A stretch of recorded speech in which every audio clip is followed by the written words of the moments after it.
Good evening money persons, welcome to 43rd daily money show. ఈరోజు మార్కెట్లో ఉన్న అప్డేట్స్ని క్విక్గా డిస్కస్ చేద్దాం. ముందుగా మనం మార్కెట్ అప్డేట్ చూసినట్లయితే సెన్సెక్స్ 1707 పాయింట్స్ కరెక్టే 47,883 పాయింట్స్ దగ్గర క్లోజ్ అయింది.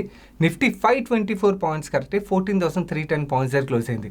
అండ్ ఈరోజు మార్కెట్లోని అక్రాస్ మార్కెట్ మనం కరెక్షన్ చూసాం.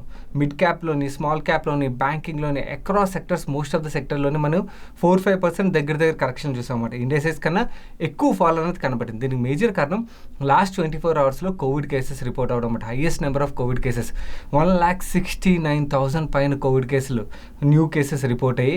అండ్ దట్ టు ఎస్పెషలీ మన కంట్రీకి మేజర్ జీడిపి కంట్రిబ్యూటర్ అయిన మహారాష్ట్ర స్టేట్ నుంచి 37% న్యూ కేసెస్ రిపోర్ట్ అయ్యాయి అన్నమాట. దీంతో మహారాష్ట్ర స్టేట్ గవర్నమెంట్ లాక్డౌన్ విధించాలని చెప్పి ఆలోచిస్తుందని చెప్పి న్యూస్ అప్డేట్స్ చాలా వచ్చాయి. సో ఈ అప్డేట్ రావడంతో మార్కెట్లో కరెక్షన్ అనేది వచ్చింది. అండ్ మోస్ట్లీ 14th రోజు కల్లా డెసిషన్ వస్తుంది అంటున్నారు లాక్డౌన్. ఒకవేళ ఒక 15 days 20 days లాక్డౌన్ విధించినట్టయితే మాత్రం ఇలా కేసులు పెరిగితే మిగిలిన స్టేట్స్లో కూడా లాక్డౌన్ విధించవచ్చు కదా. సో డెఫినెట్లీ ఎకనామికల్ ఇంపాక్ట్ ఉంటుంది కాబట్టి దాని ఇంపాక్ట్ ఈరోజు మార్కెట్ కరెక్ట్ అయింది. దీంతోపాటు ఇంకొక రీజన్ మనం చూసినట్టయితే ఎఫ్పిఐ ఇన్ఫ్లోస్ అన్నమాట. ఫారెన్ పోర్ట్ఫోలియో ఇన్ఫ్లోస్ చూసినట్టయితే యాక్చువల్లీ డాలర్ వర్సెస్ రూపీ చూసినట్టయితే రూపీలోని వీక్నెస్ అనేది కనబడుతుంది కదా, కంటిన్యూస్గా రూపీ పడుతుంది. దీంతో ఎఫ్పిఐ అవుట్ఫ్లోస్ అన్నది స్టార్ట్ అయ్యమాట. ఈ మంత్ April 1st నుంచి 10th లోపల చూసినట్టయితే 900 crores పైన ఎఫ్పిఐ అవుట్ఫ్లో అనేది కనబడుతుంది. వేరే Jan, Feb, Marchలోని యాక్చువల్లీ ఎఫ్పిఐ ఇన్ఫ్లో వచ్చిందన్నమాట. వేరేస్ ఇప్పుడు మనం ఎఫ్పిఐ అవుట్ఫ్లో అన్నది చూస్తున్నాం. Both equity and debt market రెండు మార్కెట్లోనే అవుట్ఫ్లో అన్నది కనబడుతుంది. వీటికి తోడు అరౌండ్ 2 o'clock ఆ టైంలోని కర్ణాటక చీఫ్ మినిస్టర్ యడ్యూరప్ప గారు కూడా యాక్చువల్లీ కోవిడ్ కేసులు బాగా పెరుగుతున్నాయి కాబట్టి లాక్డౌన్ విధించాలని ఆలోచిస్తున్నాం, సో దాని మీద కూడా మాట్లాడతామని చెప్పి ఆయన కూడా ఒక స్టేట్మెంట్ చేసేసరికి ఇంకొంచెం నెగిటివ్ సెంటిమెంట్ అనేది బిల్డప్ అయింది. సో ఈ రీజన్స్ అన్నిటితో పాటు ఈ సెకండ్ వేవ్ ఏదైతే వస్తుందో ఈ వేవ్ వల్ల actually India recovery V shape ఉంటుందని చెప్పి చాలా మంది ఎక్స్పెక్ట్ చేశారు. సో వీ షేప్ ఉండకపోవచ్చు, ఇండియన్ ఎకానమీ రికవరీ కే షేప్లో ఉండొచ్చు అని చెప్పి చాలా మంది ఎకనామిస్టులు మాట్లాడడం స్టార్ట్ చేశారన్నమాట. సో ఓవరాల్గా ఇవన్నీ రీజన్స్తోని యాక్చువల్ మార్కెట్ యొక్క సెంటిమెంట్స్ నెగిటివ్ అయ్యి మార్కెట్లో మనం మేజర్ కరెక్షన్ అనేది చూసామన్నమాట. అండ్ ఈ మార్కెట్లో కరెక్షన్ అన్నది ఏంటి అక్రాస్ సెక్టర్స్ కనబడింది కదా, ఎక్సెప్ట్ డయాగ్నోస్టిక్ సెంటర్స్ అండ్ అలాగే ఈ మెడికల్ ఎక్విప్మెంట్ సేల్ చేసే కంపెనీ లైక్ న్యూరేకా దాంట్లోని వీటిలో మాత్రం వేరే పాజిటివ్ ట్రెండ్ అనేది కనబడింది. ఎందుకంటే బికాస్ బేసికలీ ఇప్పుడు ఇలా కోవిడ్ కేసులు బాగా పెరిగినట్టయితే మెడికల్ డివైసెస్ సేల్ బాగా పెరుగుతుంది కదా. ఈవెన్ న్యూరేకా ఐపీఓ టైంలో కూడా మనం మాట్లాడుకున్నాం, వీళ్ళు యాక్చువల్లీ కరోనా టైంలో బాగా ఎక్కువ నెంబర్ ఆఫ్ సేల్స్ చేశారని చెప్పి. ఎందుకంటే బికాస్ ఆ టైంలో లాక్డౌన్ విధించినట్టయితే మోస్ట్ ఆఫ్ ద పీపుల్ ఆన్లైన్లో కొనుక్కోవాలి కదా. ఆన్లైన్లో కొనుక్కున్నట్టయితే మెడికల్ డివైసెస్ అయితే మనం మ్యాండేటరీగా కొనుక్కోవాలి, పల్స్ ఆక్సిమీటర్ ఇలాంటివన్నీ కొంటుంటారు కదా. సో అవన్నీ మ్యాండేటరీగా కొనేటప్పుడు ఆన్లైన్లో కొన్నట్టయితే వీళ్ళ సేల్స్ ఆన్లైన్లో వీళ్ళ ప్రెసెన్స్ ఎక్కువగా ఉన్నది కాబట్టి వీళ్ళ సేల్స్ పెరుగుతాయి కాబట్టి దీంతో ఈ స్టాక్ ప్రైస్లు బాగా పెరిగాయి. అండ్ అలాగే diagnostic centres like doctor Lal PathLabs ఇలాంటి స్టాక్స్ కూడా బాగా పెరిగాయి. అండ్ మనం నెక్స్ట్ అప్డేట్ చూస్తున్నట్టయితే ఈరోజు ఉన్న నెగిటివ్ న్యూస్లు అన్నింటిలోకి ఒక పాజిటివ్ న్యూస్ కూడా ఉన్నది. స్పుత్నిక్ వి వ్యాక్సిన్ ఉన్నది కదా, యాక్చువల్లీ మన కంట్రీలో ఇప్పటివరకు 2 వ్యాక్సిన్లు మాత్రం అప్రూవల్ వచ్చింది. సో దీనికి కూడా అప్రూవల్ వచ్చిందని చెప్పి వేరే బిజినెస్ న్యూస్ ఛానల్ రిపోర్ట్ చేస్తున్నాయి అన్నమాట. సో వీళ్ళు రిపోర్ట్ చేసినట్టుగా మన గవర్నమెంట్ ఆఫ్ ఇండియా ఈ వ్యాక్సిన్ని అప్రూవ్ చేసినట్టయితే డెఫినెట్లీ తొందరగా వ్యాక్సినేషన్ అనేది జరుగుతుంది కాబట్టి డెఫినెట్లీ పాజిటివ్గా చూడొచ్చు. అండ్ ఈ స్పుత్నిక్ వి అప్రూవల్ వల్ల చాలా కంపెనీలు లాభ పడినాయి. లైక్ ఫర్ ఎగ్జాంపుల్ మనం చాలా రోజుల నుంచి మాట్లాడుకున్నాం డాక్టర్ రెడ్డిస్ మేజర్లీ వాళ్ళు యాక్చువల్లీ వాళ్ళకి మేజర్ అప్రూవల్ వచ్చింది కాబట్టి డాక్టర్ రెడ్డిస్ మేజర్ బెనిఫిషియరీ అవుతుంది. అండ్ డాక్టర్ రెడ్డిస్తో పాటు గ్లాండ్ ఫార్మా కూడా మేజర్ బెనిఫిషియరీ అవుతుంది. ఎందుకంటే బికాస్ గ్లాండ్ ఫార్మా ఈ స్పుత్నిక్ వి వ్యాక్సిన్స్ 25 crore డోసెస్ని వీళ్ళు మ్యానుఫ్యాక్చర్ చేయనున్నారు. అండ్ డాక్టర్ రెడ్డిస్ 10 crore డోసెస్ని మ్యానుఫ్యాక్చర్ చేయనున్నది. పానిషియా బయోటెక్ ఇంకో 10 కోట్ల డోసెస్ని మ్యానుఫ్యాక్చర్ చేయనున్నది. అండ్ స్ట్రైస్ ఫార్మా ఒక 10 కోట్ల డోసెస్ మ్యానుఫ్యాక్చర్ చేయనున్నది. అండ్ హెట్రోడ్రగ్స్ 15 కోట్ల డోసెస్ మ్యానుఫ్యాక్చర్ చేయనున్నది అన్నమాట. సో ఇవన్నీ కంపెనీలు except Hetero is not a listed company, మిగిలిన కంపెనీలు లిస్టెడ్ కంపెనీస్ కాబట్టి అప్డేట్ రాగానే యాక్చువల్ నెగిటివ్లో ఉన్న కంపెనీస్ అన్ని ఒకసారి స్టాక్ ప్రైసెస్ పాజిటివ్లోకి మూవ్ అయ్యి అండ్ యాక్చువల్లీ జస్ట్ పాజిటివ్లోకి మూవ్ అయ్యి నాకు తెలిసి ఇది అఫీషియల్ కమ్యూనికేషన్ ఇంకా క్లియర్గా గవర్నమెంట్ ఆఫ్ ఇండియా నుంచి వచ్చిన తర్వాత డెఫినెట్లీ పాజిటివ్ ట్రెండ్ అనేది మనం ఈ స్టాక్స్లో ఎక్స్పెక్ట్ చేయొచ్చు. ఈ థర్డ్ వ్యాక్సిన్ ఒక పాజిటివ్ అప్డేట్తో పాటు ఇంకొక పాజిటివ్ అప్డేట్ కూడా ఉన్నది. ఫ్రాంక్లిన్ టెంపుల్టన్ డెట్ ఫండ్స్లో ఇన్వెస్ట్ చేసిన ఇన్వెస్టర్లు డబ్బులు స్టక్ అయిపోయాయి కదా. వీళ్ళు ఈ ఫండ్స్ అని సీజ్ చేసిన దగ్గర నుంచి ఆ ఇన్వెస్టర్లు చాలా ఇబ్బంది పడుతున్నారు లిక్విడిటీ లేకుండా అన్నమాట. సో సుప్రీంకోర్టు ఎస్బీఐ మ్యూచువల్ ఫండ్ని లిక్విడేటర్గా అపాయింట్ చేసింది కదా. సో ఎప్పుడైతే వీళ్ళు ఈ సెక్యూరిటీస్ని లిక్విడేట్ చేస్తున్నారో వాళ్ళు డిస్పర్స్ చేయడం అనేది స్టార్ట్ చేశారు. సో ఇంకొక ట్రంచ్ 2,962 crores వర్త్ మనీని డిస్పర్స్ చేయనున్నారు అనమాట. సో ఎవరైతే మీ ఫండ్స్లో ఇన్వెస్ట్ చేశారో వాళ్ళకి ఈ వీక్లో ఆ డబ్బులు రానున్నాయి. ఒకవేళ మీ బ్యాంక్ అకౌంట్లో ఈ వీక్లో ఆ డబ్బులు క్రెడిట్ అవ్వకపోతే వీళ్ళు ఏం చెప్తున్నారంటే మీ bank account details and KYC details సరిగ్గా అప్డేట్ అయ్యి లేదా చెక్ చేసుకోమన్నారు. ఒకవేళ అప్డేట్ అప్డేట్ అయ్యి ఉన్నట్టయితే ఆటోమేటిక్గా క్రెడిట్ వచ్చేస్తుంది. ఒకవేళ అప్డేట్ లేని పక్షంలో మాత్రం సో క్రెడిట్ రావడం లేట్ అవుతుంది. సో మీ డీటెయిల్స్ అన్ని చెక్ చేసుకుని అప్డేటెడ్గా ఉన్నాయో లేదో చూసుకోండి. ఒకవేళ లేకపోతే వెంటనే అప్డేట్ చేయడానికి ప్రయత్నించండి. మీ డబ్బులు వెంటనే మీకు తొందరగా రావచ్చు కదా, ఒక ట్రంచ్ రూపంలో వస్తుంది, మొత్తం రావు.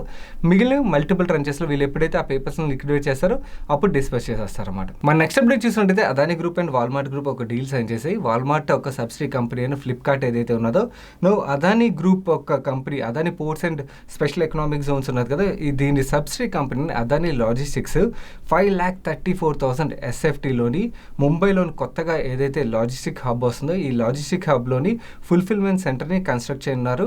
ఈ సెంటర్లోని యాక్చువల్లీ ఏకంగా 10 మిలియన్ యూనిట్స్ స్టోర్ చేయొచ్చు అని చెప్పి చెప్తున్నారు అనమాట. అండ్ ఈ సెంటర్ ఎంత పెద్దదంటే ఏకంగా 11 ఫుట్బాల్ కోర్ట్స్ ఎంతైతే ఉంటాయి అంత పెద్ద సెంటర్ని వీళ్ళు యాక్చువల్లీ ఈ ఫ్లిప్కార్ట్ కోసం బిల్డ్ చేయనున్నారు. అండ్ బిల్డ్ చేసిన తర్వాత ఫ్లిప్కార్ట్కి లీజ్కి ఇవ్వనున్నారు అని చెప్పి చెప్తున్నారు. ఇదొక డీల్ అయితే ఇంకొక డీల్ కూడా సైన్ చేశారు. ఈ ఫ్లిప్కార్ట్లోని యాక్చువల్లీ ఆన్లైన్ షాపింగ్ అయినప్పుడు ఆ డేటా ఎక్కడో చోట స్టోర్ అవ్వాలి కదా, వీళ్ళు ఏదైతే డేటా సెంటర్లో స్టోర్ చేస్తారో ఆ డేటా సెంటర్, థర్డ్ డేటా సెంటర్ని అదానీ గ్రూప్ ఒక చెన్నై డేటా సెంటర్ ఏదైతే రాబోతుందో ఆ చెన్నై డేటా సెంటర్లో బిల్డ్ చేస్తామని చెప్పి చెప్తున్నారు అనమాట. సో ఇండియా ఒక డేటా ఏదైతే ఉంటుందో ఈ-కామర్స్ డేటా మొత్తం ఇండియాలోనే స్టోర్ చేస్తామని చెప్పి చెప్తున్నారు. మన గవర్నమెంట్ ఆఫ్ ఇండియా కూడా చాలా రోజుల నుంచి ఇదే మాట్లాడుతుంది. మన ఆన్లైన్ సేల్స్ ఏవైతే అవుతాయో ఎస్పెషల్లీ ఫైనాన్షియల్ ట్రాన్సాక్షన్స్ ఒక డేటాను మాత్రం ఇండియాలోనే మ్యాండేటరీగా స్టోర్ చేయండి అని చెప్పి ఆల్రెడీ మాట్లాడుతుంది. వేరే అదర్ డేటాను కూడా ఇండియాలోనే స్టోర్ చేయమని చెప్పి ఒక గైడ్లైన్స్ అయితే చెప్తున్నది అనమాట. సో ఆ గైడ్లైన్స్ ప్రకారం ఫ్లిప్కార్ట్ కూడా ముందుకు మూవ్ అవుతుందని చెప్పి మనకు అర్థమవుతుంది. సో దీనిలో భాగంగా ఈ రెండు డీల్స్ని అదానీ గ్రూప్ అండ్ ఫ్లిప్కార్ట్, అది వాల్మార్ట్ గ్రూప్ సైన్ చేశాయని చెప్పి ఒక అప్డేట్ వచ్చింది. మన నెక్స్ట్ అప్డేట్ చూస్తున్నట్లయితే కోఫోర్జ్ నుంచి ఒక అప్డేట్ వచ్చింది. కోఫోర్జ్ అంటే చాలా మందికి ఐడియా ఉండకపోవచ్చు. ఎన్ఐటి టెక్నాలజీస్ అంటే చాలా మందికి ఐడియా ఉంటుంది. ఎన్ఐటి టెక్నాలజీస్ ఒక పేరుని కోఫోర్జ్ కింద మార్చారు, చాలా రోజులు అవుతుంది మార్చి. కాకపోతే చాలా మందికి ఐడియా ఉండకపోవచ్చు. ఈ కంపెనీ దగ్గర చాలా ఇంట్రెస్టింగ్ ప్రోడక్ట్ ఉన్నది. వీళ్ళ దగ్గర ఇన్సూరెన్స్ ప్రోడక్ట్ ఒకటి ఉన్నది. ఆ ఇన్సూరెన్స్ టెక్నాలజీ ప్రోడక్ట్ ఏదైతే ఉన్నదో దానికి చాలా మంచి డిమాండ్ ఉన్నదన్నమాట. అది పక్కన పెడితే ఈరోజు అప్డేట్ ఏంటంటే ఈ Coforge actually SLK global solutions అనే కంపెనీలోని 80% స్టేక్ నెక్స్ట్ 2 yearsలో కొంటున్నామని చెప్పి చెప్తున్నారు అనమాట.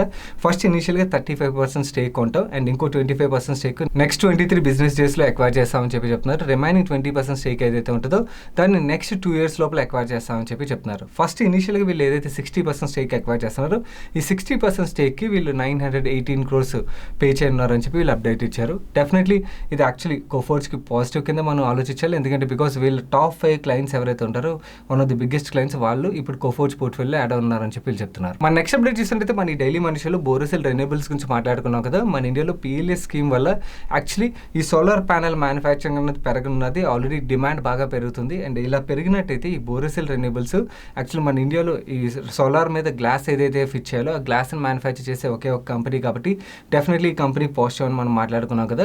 ఈ కంపెనీ నుంచి వచ్చిన అప్డేట్ ఏంటంటే వీళ్ళకి డిమాండ్ బాగా పెరగడంతో వీళ్ళ కెపాసిటీని ఎక్స్పాండ్ చేయడానికి కోసం బోర్డు April 14th మీట్ అవుదాం అని చెప్పి ఆలోచిస్తున్నాం అని చెప్పి చెప్తున్నారు అనమాట. సో ఈ ఎక్స్పాన్షన్ వీళ్ళు ఎంత చేద్దాం అనుకుంటున్నారంటే పర్ డే ఇంకో అడిషనల్గా 1000 tons బిల్డ్ చేయడానికి, దాని కెపాసిటీని బిల్డ్ చేయడానికి ఆలోచిస్తున్నాం అని చెప్పి వీళ్ళు చెప్తున్నారు. మన నెక్స్ట్ అప్డేట్ చూస్తున్నట్టయితే ఈరోజు సోలార్ ఫార్మస్యూటికల్స్ బోర్డ్ ఎమాల్గమేషన్ని అప్రూవ్ చేసింది. ఎమాల్గమేషన్ అంటే ఏంటో కన్ఫ్యూజ్ అవ్వకండి, సింపుల్ ఏం లేదు. 3 కంపెనీలు వీళ్ళు ఎక్వైర్ చేయనున్నారు. ఎక్వైర్ చేసిన తర్వాత వాళ్ళు కల్పించుకున్నారు అనమాట. ఆ 3 కంపెనీలు ఏవేవి అంటే Aurore life sciences, Imperial life sciences and అలాగే హైడ్రా యాక్టివ్ ఫార్మా. ఈ 3 కంపెనీలు ఆల్ స్టాక్ డీల్ ద్వారా వీళ్ళు ఎక్వైర్ చేయనున్నారు. ఈ 3 కంపెనీలను ఎక్వైర్ చేయడం ద్వారా సోలార్ ఫార్మస్యూటికల్స్కి వచ్చే అడ్వాంటేజ్ ఏంటంటే ఈ 3 కంపెనీలు API ప్లేయర్స్ అండ్ అలాగే వీళ్ళ ప్రెజెన్స్ రెగ్యులేటెడ్ మార్కెట్స్ అండ్ అలాగే ఎమర్జింగ్ మార్కెట్స్, ఈ 2 మార్కెట్స్లో కూడా ఉన్నదన్నమాట. దీనివల్ల వీళ్ళ ఆల్రెడీ API ప్రెజెన్స్ ఏదైతే ఉందో దాన్ని ఇంకొంచెం స్ట్రెంగ్తన్ చేయనున్నదన్నమాట. సో ఈ బోర్డు అప్రూవల్ ఏదైతే వచ్చిందో ఈ అప్రూవల్ రావడంతో ఇంతలో మార్కెట్ నెగిటివ్లో ఉన్న ఈ స్టాక్ పెరిగింది. So guys that's it for today's daily మనిషి. ఈరోజు డైలీ మనిషిలో ఏవైతే అప్డేట్స్ షేర్ చేశానో అప్డేట్స్ మీకు హెల్ప్ఫుల్ అయ్యి ఇప్పటివరకు వీడియోని లైక్ చేయనట్టయితే వీడియోని తప్పకుండా లైక్ చేయండి. అండ్ ఈ వీడియో మీ friends and family members helpful అవుతుందంటే వాళ్ళకి తప్పకుండా షేర్ చేయండి. అండ్ మీరు ఇదే ఫస్ట్ టైం మన మనీ పర్స్ ఛానల్కి వచ్చి ఛానల్ సబ్స్క్రైబ్ చేయనట్టయితే ఇక ఛానల్ లోగో మీద క్లిక్ చేసి ఛానల్ సబ్స్క్రైబ్ చేస్తూ పక్కన బెల్ ఐకాన్లోని ఆల్ నోటిఫికేషన్స్ యాక్టివేట్ చేసుకోండి. నేను సాయి కృష్ణపత్రి, రేపు డైలీ మనిషిలో కలుస్తాను. Till then good night.